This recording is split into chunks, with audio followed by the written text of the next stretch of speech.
ಬಂದೆ ಯಾತ್ರಿ ಜಟೆ. ನಾನು ಕ್ಷೇಮವಾಗಿರುವ ವಿಷಯ ನನ್ನ ಸ್ವಾಮಿಗೆ ತಿಳಿಯಿತೆ.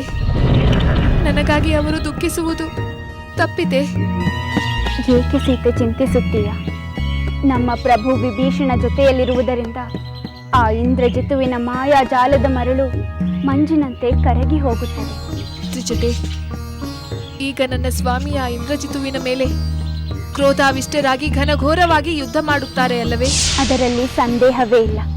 ಇಂಥ ದುಷ್ಕೃತ್ಯ ಮಾಡಿದ ಆ ಇಂದ್ರಜಿತು ತನ್ನ ಮೃತ್ಯುವನ್ನು ತಾನೇ ಆಹ್ವಾನಿಸಿದಂತಾಗಿದೆ. ತ್ರಿಜಟೆ, ಈಗಾಗಲೇ ಯುದ್ಧ ಆರಂಭವಾಯಿತೆ. ನನ್ನ ಸ್ವಾಮಿ ರಣರಂಗಕ್ಕೆ ಬಂದಿದ್ದಾರೆಯೇ? ಇಲ್ಲ ಸೀತೆ, ಇನ್ನೂ ಯುದ್ಧ ಆರಂಭವಾಗಿಲ್ಲ. ರಣರಂಗದಿಂದ ಮಾಯವಾದ ಆ ಇಂದ್ರಜಿತು ಕೂಡ ಇನ್ನೂ ಬಂದಿಲ್ಲ. ಮರಣ ಭಯದಿಂದ ಆ ಇಂದ್ರಜಿತು ಮತ್ತೆ ರಣರಂಗಕ್ಕೆ ಬರುವುದೇ ಇಲ್ಲವೇ? ಬರುತ್ತಾನೆ ಸೀತೆ, ಖಂಡಿತ ಬಂದೇ ಬರುತ್ತಾನೆ. ಅವನು ತನ್ನ ಶಕ್ತಿ ಹೆಚ್ಚಿಸಿಕೊಂಡು ಬರುತ್ತಾನೆ. ಅವನು ಹೇಗೆ ತನ್ನ ಶಕ್ತಿಯನ್ನು ಹೆಚ್ಚಿಸಿಕೊಳ್ಳುತ್ತಾನೆ? ಸೀತೆ, ಅವನಿಗೆ ಬ್ರಹ್ಮನ ವರವಿದೆ. ಅವನು ತನ್ನ ಸಂಕಲ್ಪದಂತೆ ಹೋಮವನ್ನು ಪೂರ್ಣಗೊಳಿಸಿ ಹೊರಟರೆ ಇಂದ್ರಜಿತು ಅಜೇಯನಾಗುತ್ತಾನೆ. ಆನಂತರ ಅವನನ್ನು ಯಾರು ಗೆಲ್ಲಲಾಗುವುದಿಲ್ಲ. ಹಾಗಾದರೆ ಮುಂದೇನು ಗತಿ ತ್ರಿಜಟೆ? ಅವನಿಂದ ನನ್ನ ಸ್ವಾಮಿಯೇ ಪರಾಜಿತರಾಗುತ್ತಾರೆಯೇ? ಇಲ್ಲ, ಹಾಗಾಗಬಾರದು. ಆ ದುರುಳ ಇಂದ್ರಜಿತುವಿನಿಂದ ನನ್ನ ಸ್ವಾಮಿ ಸೋಲುವುದನ್ನು ನಾನು ಊಹಿಸಿಕೊಳ್ಳಲು ಸಾಧ್ಯವಿಲ್ಲ. ಚಿಂತಿಸಬೇಡ ಸೀತೆ, ಅವನ ಹೋಮ ಪೂರ್ಣಗೊಂಡರೆ ತಾನೆ ಇಂದ್ರಜಿತು ಅಜೇಯನಾಗುವುದು. ಅಷ್ಟರಲ್ಲಿ ಏನಾದರೂ ಅಡ್ಡಿ ಆಗೇ ಆಗುತ್ತದೆ. ಆಗಬೇಕು, ಅಡ್ಡಿಯಾಗಲೇಬೇಕು.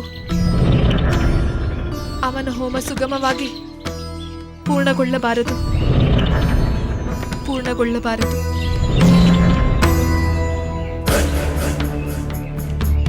ಪ್ರಣಾಮಗಳು ಮಹಾಪ್ರಭು. ಹೇಳು ದೂತ, ನನ್ನ ಪುತ್ರ ಇಂದ್ರಜಿತು ರಣರಂಗಕ್ಕೆ ಬಂದನೆ. ಶೋಕ ಜರ್ಜರಿತರಾಗಿದ್ದ ರಾಮ ಲಕ್ಷ್ಮಣ ವಾನರ ಸೇನೆಯನ್ನು ಧ್ವಂಸ ಮಾಡಲು ಪ್ರಾರಂಭಿಸಿದನೆ. ಇಲ್ಲ ಪ್ರಭು, ಯುವರಾಜರು ಇನ್ನೂ ಬಂದಿಲ್ಲ. ರಣರಂಗದಲ್ಲಿ ಯುದ್ಧ ಆರಂಭವಾಗಿಲ್ಲ. ಆದರೆ ಅದೇನೆಂದು ಹೇಳು. ಪ್ರಭು, ಮಾಯಾಸೀತೆಯ ರಹಸ್ಯ ಆ ರಾಮ ಲಕ್ಷ್ಮಣರಿಗೆ ತಿಳಿದು ಬಿಟ್ಟಿದೆ ಪ್ರಭು. ಏನು? ಮಾಯಾ ಸೀತೆಯೆಂದು ರಾಮನಿಗೆ ತಿಳಿದು ಬಿಟ್ಟಿದೆ? ಇಲ್ಲ ಇಲ್ಲ, ಇನ್ನು ನಾವು ಕಾಲಹರಣ ಮಾಡುವಂತಿಲ್ಲ. ಇನ್ನು ತಡ ಮಾಡಿದರೆ ಶತ್ರುಗಳಿಗೆ ತಮ್ಮ ಬಲವನ್ನು ಹೆಚ್ಚಿಸಿಕೊಳ್ಳಲು ನಾವೇ ಅವಕಾಶ ಮಾಡಿಕೊಟ್ಟಂತಾಗುತ್ತದೆ. ಅಲ್ಲದೆ ಅವರೇನಾದರೂ ಪ್ರತಿತಂತ್ರವನ್ನು ರೂಪಿಸಿದರೆ ನಮಗೆ ಕಷ್ಟವಾಗುತ್ತದೆ. ಇಂದ್ರಜಿತುವಿಗೆ ಬೇಗನೆ ಹೋಗಿ ಯುದ್ಧ ಮಾಡೆಂದು ಹೇಳಬೇಕು. ಪ್ರಭು, ಹಾಗೆಂದು ಇಂದ್ರಜಿತುವಿಗೆ ಹೇಳುವರಾರು? ಅಲ್ಲದೆ ಈಗ ಅವರು ಎಲ್ಲಿದ್ದಾರೆಂದು ಮೊದಲು ತಿಳಿಯಬೇಕಲ್ಲ. ಅವನು ಈಗ ನಿಕುಂಬಿಲ ವನದಲ್ಲಿರುತ್ತಾನೆ. ಹೋಮ ಯಜ್ಞಗಳನ್ನು ಮಾಡುತ್ತಿರುತ್ತಾನೆ. ಪ್ರಭು, ಅಲ್ಲಿಗೆ ಹೋಗಲು ಎಲ್ಲರೂ ಹೆದರುತ್ತಾರೆ, ನಿಮ್ಮನ್ನು ಬಿಟ್ಟು. ಸರಿ, ನಾನೇ ಅಲ್ಲಿಗೆ ಹೋಗುತ್ತೇನೆ. ಇಂದ್ರಜಿತುವಿಗೆ ಬೇಗನೆ ಯುದ್ಧ ಪ್ರಾರಂಭ ಮಾಡೆಂದು ಹೇಳುತ್ತೇನೆ. ಏನಾದರಾಗಲಿ ಆ ರಾಮನ ಸೈನ್ಯ ಸರ್ವನಾಶವಾಗಬೇಕು. ಏ ರಾವಣನ ವಿಜಯ ದುಂದುಬಿ ಮೊಳಗಬೇಕು.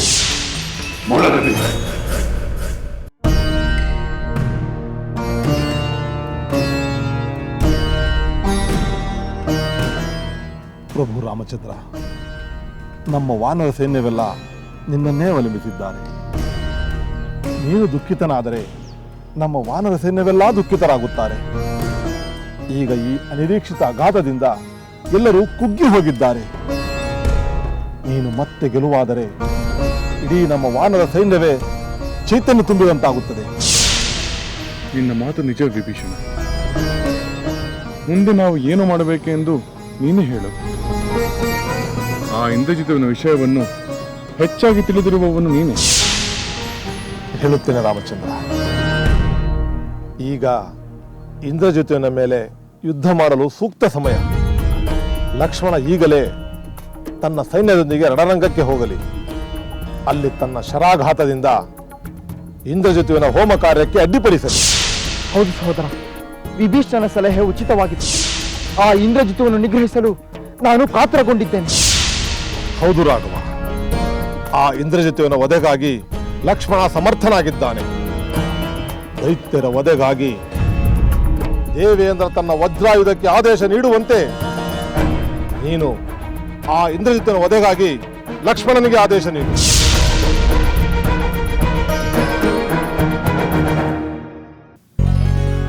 ರಾಮಚಂದ್ರ, ಹಿಂದಿನ ಘಟನೆಗಳನ್ನು ನೆನಪಿಸಿಕೊಂಡರೆ ಲಕ್ಷ್ಮಣನನ್ನು ಯುದ್ಧಕ್ಕೆ ಕಳಿಸಲು ನನಗೆ ಆತಂಕವಾಗುತ್ತದೆ. ಇಲ್ಲ ಸುಗ್ರೀವ, ನನಗೆ ನನ್ನ ಸೋದರನ ಪರಾಕ್ರಮದ ಬಗ್ಗೆ ಭರವಸೆ ಇದೆ. ಪ್ರಭು ರಾಮಚಂದ್ರ, ನಾವು ಕಾಲಹರಣ ಮಾಡದೆ ಆದಷ್ಟು ಬೇಗ ಶತ್ರು ವಿನಾಶಕ್ಕೆ ಸಿದ್ಧರಾಗಬೇಕು. ಆ ಇಂದ್ರಜಿತುವಿನ ವಿನಾಶಕ್ಕೆ ನಮ್ಮ ಲಕ್ಷ್ಮಣ ಬೇಗನೆ ಯುದ್ಧರಂಗಕ್ಕೆ ಹೊರಡುವುದು ಒಳ್ಳೆಯದು. ವಿಭೀಷಣ, ಹಾಗಾದರೆ ಈಗ ಲಕ್ಷ್ಮಣ ಇಂದ್ರಜಿತುವಿನ ಮೇಲೆ ಯುದ್ಧ ಮಾಡಿದರೆ ಯಶಸ್ವಿಯಾಗುವನೆಂದು ಹೇಳುತ್ತೀಯಾ? ಬೇಕಾದರೆ ನಾನು ಲಕ್ಷ್ಮಣನೊಂದಿಗೆ ರಣರಂಗಕ್ಕೆ ಹೋಗುವೆ. ಅಂಗದ ಕುಮಾರ, ನಿಕುಂಬಿಲಾವನದಲ್ಲಿ ಇಂದ್ರಜಿತು ತನ್ನ ಯಜ್ಞವನ್ನು ಪೂರೈಸಿಬಿಟ್ಟರೆ ಯುದ್ಧದಲ್ಲಿ ದೇವದಾನವರಾದಿಯಾಗಿ ಯಾರೂ ಅವನನ್ನು ಜಯಿಸಲಾಗುವುದಿಲ್ಲ. ಅದರಿಂದ ನನಗೆ ಆತಂಕವಾಗುತ್ತಿದೆ. ವಿಭೀಷಣ, ನಿನ್ನ ಆತಂಕ ಆತುರ ನನಗೆ ಅರ್ಥವಾಗುತ್ತದೆ. ನಿನ್ನ ಭಾವನೆಗಳು ನನಗೆ ಅರ್ಥವಾಗುತ್ತವೆ. ಪ್ರಭು ರಾಮಚಂದ್ರ, ನಮಗೆ ದುಃಖ ಉಂಟು ಮಾಡಿದ ಶತ್ರುಗಳು ಯಾವ ಕಾರಣಕ್ಕೂ ಸಂತೋಷದಿಂದ ಇರಬಾರದು. ನಾವೆಲ್ಲ ಹತಾಶೆಯ ಗೂಡಿನಿಂದ ಹೊರಬಂದು ರಣೋತ್ಸಾಹದಿಂದ ಮುನ್ನುಗ್ಗಬೇಕಾಗಿದೆ. ನಿನ್ನ ಮಾತು ಸರಿಯಾಗಿದೆ ವಿಭೀಷಣ. ನಾವು ಹೊಸ ಉತ್ಸಾಹದಿಂದ ಶತ್ರು ದಮನ ಮಾಡಲು ಮುಂದಾಗಬೇಕು. ಅಂದರೆ ಲಕ್ಷ್ಮಣ ತಕ್ಷಣ ಹೊರಡಲಿ ಎಂದು ನೀನು ಸೂಚಿಸುತ್ತಿರುವೆ ಅಲ್ಲವೇ ವಿಭೀಷಣ? ಹೌದು ರಾಮಚಂದ್ರ. ಲಕ್ಷ್ಮಣ ಸೇನಾ ಸಹಿತನಾಗಿ ನಿಕುಂಬಲಾವನಕ್ಕೆ ಹೋಗಿ ಅಲ್ಲಿ ಇಂದ್ರಜಿತುವಿನ ಹೋಮಕ್ಕೆ ಅಡ್ಡಿಪಡಿಸಿ ಅವನನ್ನು ನಿಗ್ರಹಿಸುವುದು ಉಚಿತವಾಗಿದೆ. ವಿಭೀಷಣ, ಇಂದ್ರಜಿತುವಿಗೆ ಬ್ರಹ್ಮದೇವ ವರ ನೀಡಿದಾಗ ಅವನು ಏನು ಹೇಳಿದ ಎಂದು ಮತ್ತೊಮ್ಮೆ ಹೇಳು. ನೀನು ಸಂಕಲ್ಪ ಮಾಡಿ ಕುಳಿತು ಹೋಮ ಮಾಡುವಾಗ ಅದು ಪೂರ್ಣಗೊಳ್ಳುವ ಮೊದಲೇ ಶಸ್ತ್ರಪಾಣಿಯಾಗಿ ಯಾವ ಶತ್ರು ಆಕ್ರಮಿಸಿದರೂ ಆ ಶತ್ರುವಿಂದಲೇ ನಿನ್ನ ವಧೆಯಾಗುತ್ತದೆ. ಇದೇ ಬ್ರಹ್ಮದೇವ ಹೇಳಿದ ಮಾತು ರಾಮಚಂದ್ರ. ಅಂದರೆ ಈಗ ಲಕ್ಷ್ಮಣ ಅಲ್ಲಿಗೆ ಹೋಗಿ ಇಂದ್ರಜಿತುವನ್ನು ಸುಲಭವಾಗಿ ಸಂಹರಿಸಬಹುದು. ವಿಭೀಷಣ, ನಾನು ಕೆಲಕಾಲ ಯೋಚಿಸಿ ನನ್ನ ನಿರ್ಧಾರವನ್ನು ಶೀಘ್ರವಾಗಿ ತಿಳಿಸುತ್ತೇನೆ.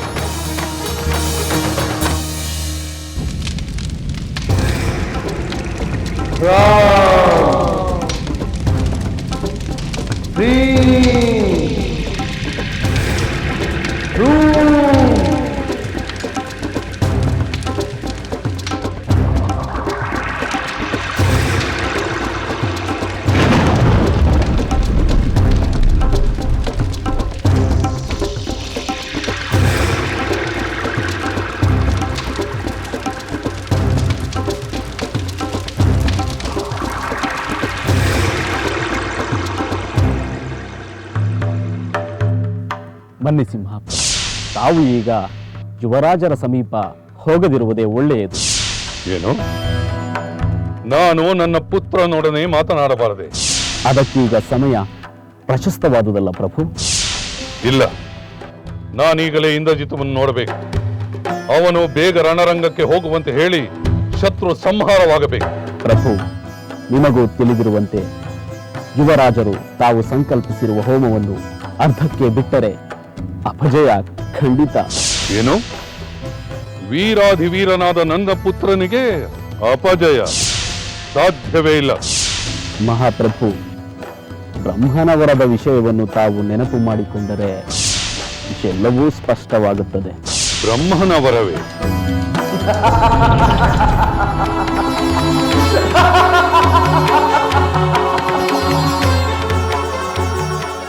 ದೇವ, ನಾನು ಇಂದ್ರನನ್ನು ಬಿಡಬೇಕಾದರೆ ನನಗೆ ನೀನು ಅಮರತೆಯ ವರವನ್ನು ಕರುಣಿಸಬೇಕು. ವತ್ಸ, ಈ ಭೂಮಂಡಲದಲ್ಲಿ ಪಶು ಪಕ್ಷಿಯೇ ಆಗಲಿ ಮನುಷ್ಯರೇ ಆಗಲಿ ಯಾವ ಜೀವಿಯೇ ಆಗಲಿ ಅಮರತ್ವವನ್ನು ಪಡೆಯಲು ಸಾಧ್ಯವಿಲ್ಲ. ನೀತಿಯನ್ನು ಮೀರುವ ಅಧಿಕಾರ ನನಗಿಲ್ಲ. ಅದನ್ನು ಬಿಟ್ಟು ಬೇರೆ ಏನನ್ನಾದರೂ ಕೇಳು. ನಾನು ಜಯಾಪೇಕ್ಷೆಯಿಂದ ಯುದ್ಧ ಭೂಮಿಗೆ ಹೊರಡುವ ಮೊದಲು ಮಂತ್ರಯುಕ್ತವಾದ ಹವಿಸಿನ ಆಹುತಿಯೊಂದಿಗೆ ಅಗ್ನಿದೇವನನ್ನು ಪೂಜಿಸುತ್ತೇನೆ. ಆಗ ಅಗ್ನಿಕುಂಡದಿಂದ ನನಗೆ ದಿವ್ಯಾಸ್ತ್ರಗಳು ಲಭಿಸಬೇಕು. ನಾನು ದಿವ್ಯಾಸ್ತ್ರಗಳಿಂದ ಯುದ್ಧ ಮಾಡುವಾಗ ನನಗೆ ಯಾರಿಂದಲೂ ಮರಣ ಸಂಭವಿಸಬಾರದು. ಆಗಬಹುದು, ಆದರೆ ಯುದ್ಧ ನಿಮಿತ್ತವಾಗಿ ನೀನು ಕೈಗೊಂಡಿರುವ ಹೋಮ ಪೂರ್ಣಗೊಳ್ಳುವ ಮೊದಲು ನೀನೇನಾದರೂ ಯುದ್ಧಕ್ಕೆ ತೆರಳಿದರೆ ಈ ವರ ಫಲಿಸದು. ಹಾಗೆ ಆಗಲಿ ಬ್ರಹ್ಮದೇವ. ಹೋಮ ಪೂರ್ಣವಾಗುವ ಮೊದಲೇ ನಾನು ಯುದ್ಧಕ್ಕೆ ಹೋದರೆ ನನ್ನ ವಿನಾಶವಾಗಲಿ. ತಥಾ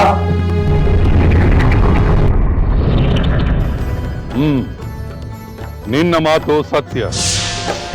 ಇಂದ್ರಜಿತು ಹೋಮವನ್ನು ಅರ್ಧಕ್ಕೆ ನಿಲ್ಲಿಸಬಾರದು. ಹಾಗೆ ಮಾಡಿದರೆ ಅವನಿಗೆ ಅಪಜಯ ಉಂಟಾಗುತ್ತದೆ. ಅವನು ನಿರಾತಂಕವಾಗಿ ಹೋಮ ಮಾಡಲಿ. ಆ ನಂತರ ಬಂದು ನಾನು ಅವನನ್ನು ನೋಡುತ್ತೇನೆ. ಹೋಮ ಮುಗಿದ ನಂತರ ನನಗೆ ಸುದ್ದಿಯನ್ನು ನೀಡು. ಅಪ್ಪಣೆ ಪ್ರಭು, ಹಾಗೆ ಆಗಲಿ.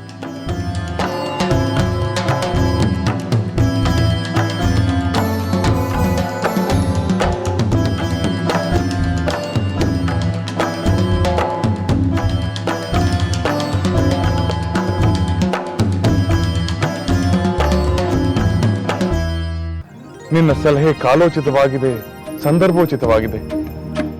ನನ್ನ ಸೀತೆಯ ಹತ್ಯೆ ಆ ಇಂದ್ರಜಿತವನ್ನು ಮಾಯಾಜಾಲವೆಂದು ಸ್ಪಷ್ಟಪಡಿಸಿ ನಮ್ಮೆಲ್ಲರ ದುಃಖವನ್ನು ಹೋಗಲಾಡಿಸಿದ ನಿನಗೆ ಎಷ್ಟು ಅಭಿನಂದನೆಗಳನ್ನು ಸಲ್ಲಿಸಿದರೂ ಸಾಲದು. ಪ್ರಭು ರಾಮಚಂದ್ರ, ನಿನಗೆ ತಿಳಿಯದ ವಿಷಯವನ್ನೇನು ಅವನು ತಿಳಿಸಲಿಲ್ಲ.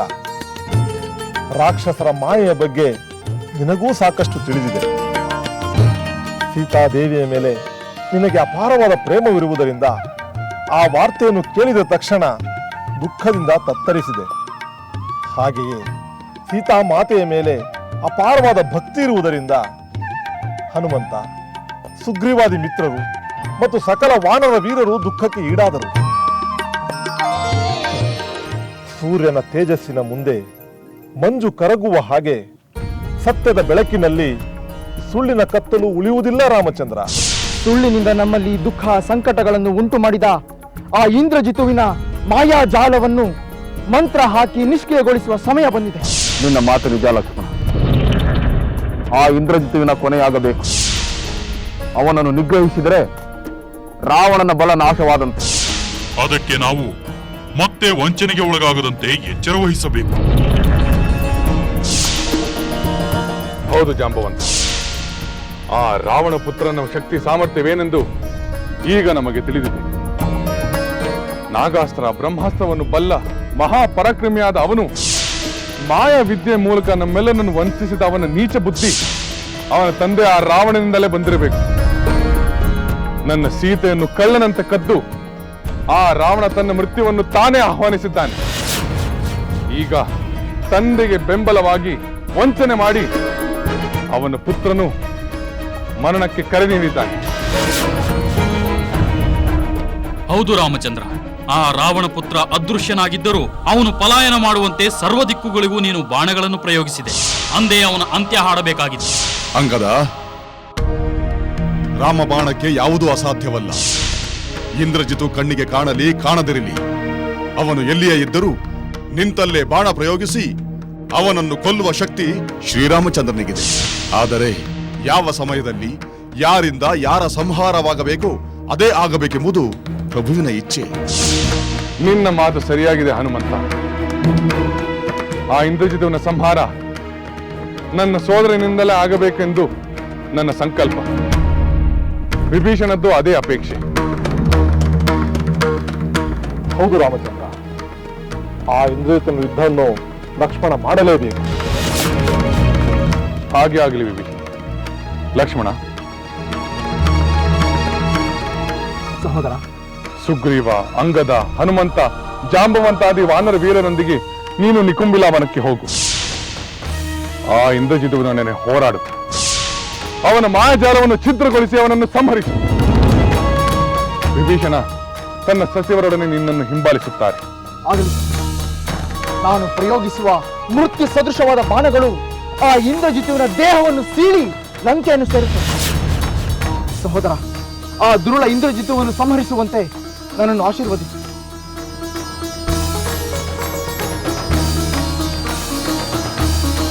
ಜೈ ಶ್ರೀರಾಮ್. ಜೈ ಶ್ರೀರಾಮ್.